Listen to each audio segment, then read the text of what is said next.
los derechos humanos y un instituto del Estado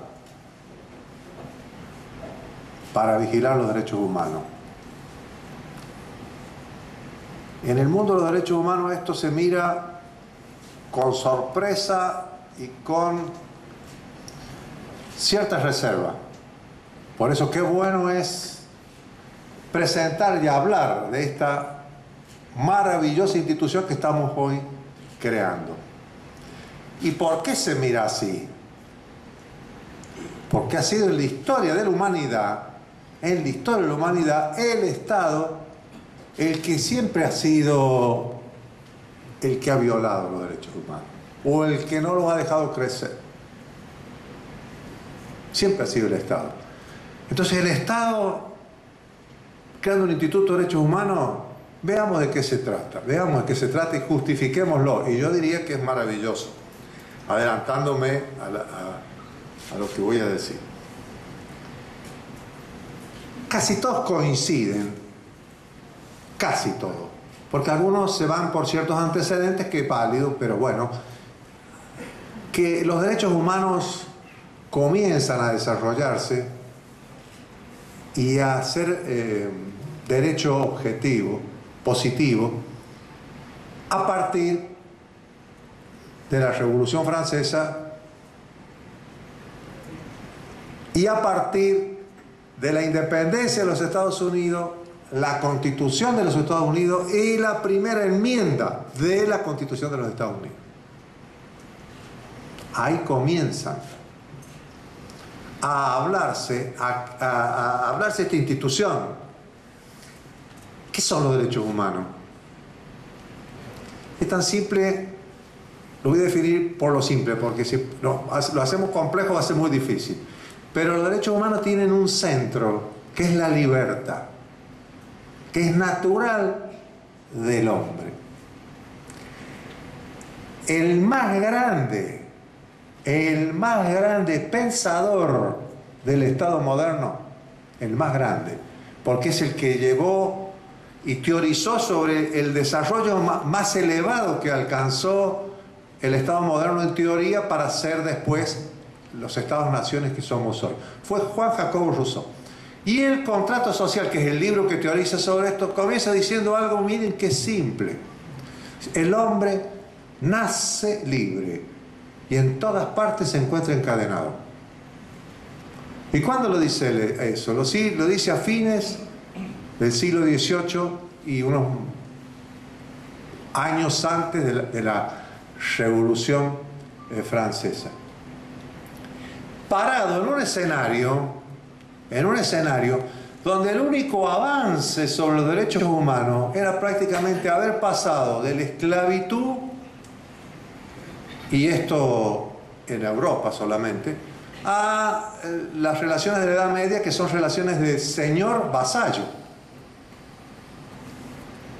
Este era el pequeño salto que se había dado en los derechos humanos. Pero qué lejos estaban de que el hombre nace libre y que en todas partes se encuentra encadenado. Encadenado por el sistema político, encadenado por el Estado, encadenado porque las reglas de juego lo tienen encadenado, encadenado por instituciones oprobiosas, la esclavitud y la relación de vasallaje. Lo que comienza a desmoronar el sistema feudal, que es el hombre libre. ¿Quién era el hombre libre? Era el señor burgués. El señor burgués.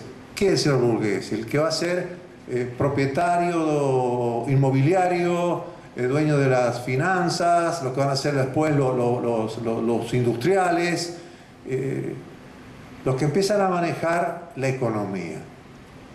Aparece ese es el hombre libre, el único, que tiene un margen estrecho, porque es libre solo en las ciudades. Pisando un feudo, no, se le acababa la libertad. Tenía que someterse a las reglas de juego del feudo. Esto, imagínense para la economía lo que significa, que el que promueve la economía, el promotor de la economía, está atado por 1000 ligaduras y solo es libre en la ciudad. Entonces esto es lo que genera y explota y produce la Revolución Francesa. La Revolución Francesa, que es una revolución burguesa, que es la revolución de los nuevos, los que manejan la economía,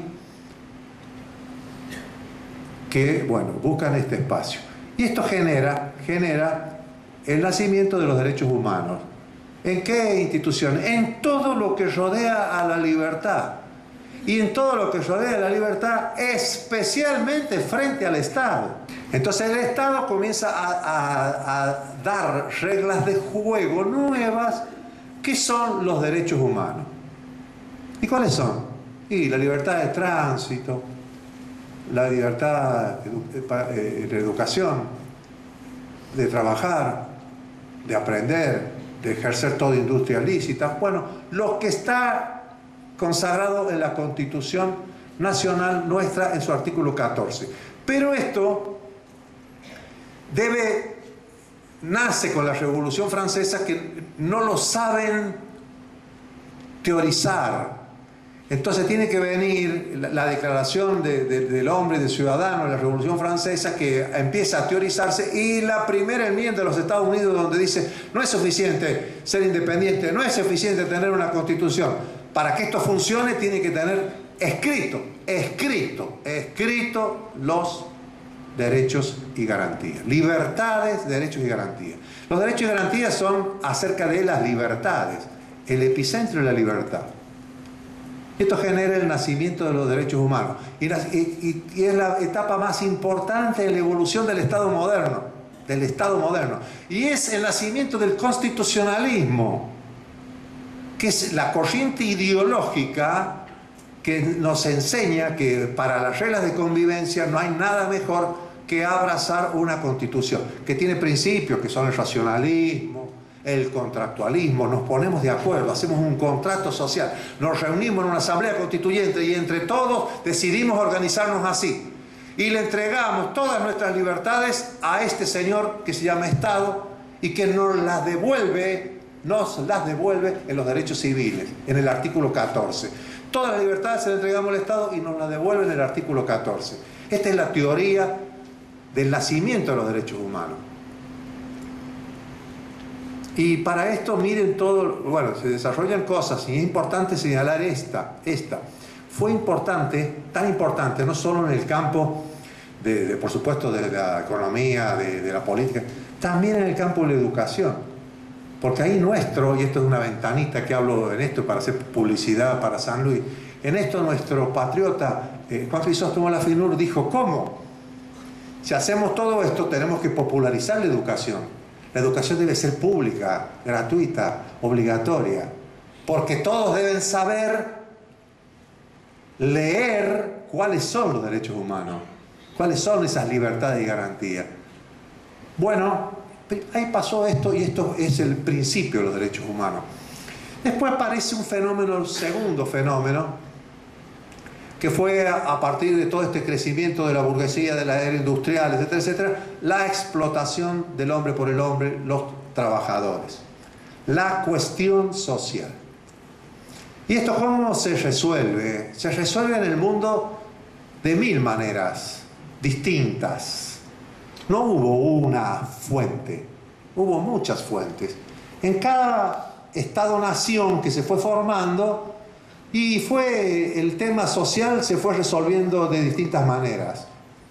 Los rusos hicieron la Revolución Rusa en el 17. En América apareció la Revolución Mexicana. Qué distinta una con otra. ¿De qué hablaban? De lo mismo, la cuestión social, los derechos sociales. Después de la Segunda Guerra Mundial, el hombre se da cuenta, Europa se da cuenta, que no habíamos hecho nada por entrar en la conciliación de los intereses de los Estados-naciones, que ya estaban todos desarrollados y en su máximo esplendor, y no había nada que luchara por algo que es muy importante en la humanidad. Es muy importante en el mundo político, espiritual, que es la lucha por la paz permanente. Eso genera las Naciones Unidas. una búsqueda. Hoy creo que las Naciones Unidas se ha roto ese contrato social primero, tiene ya muchas dificultades. Estamos entrando en una etapa distinta, que después vemos, esto es otra ventanita. Pero bueno, y ahí empieza a aparecer la necesidad de ayudarse entre los pueblos con normas generales que protegieran derechos que a veces eran violados en unos estados o en otros. Entonces empiezan a aparecer tratados internacionales que hablan de derechos humanos.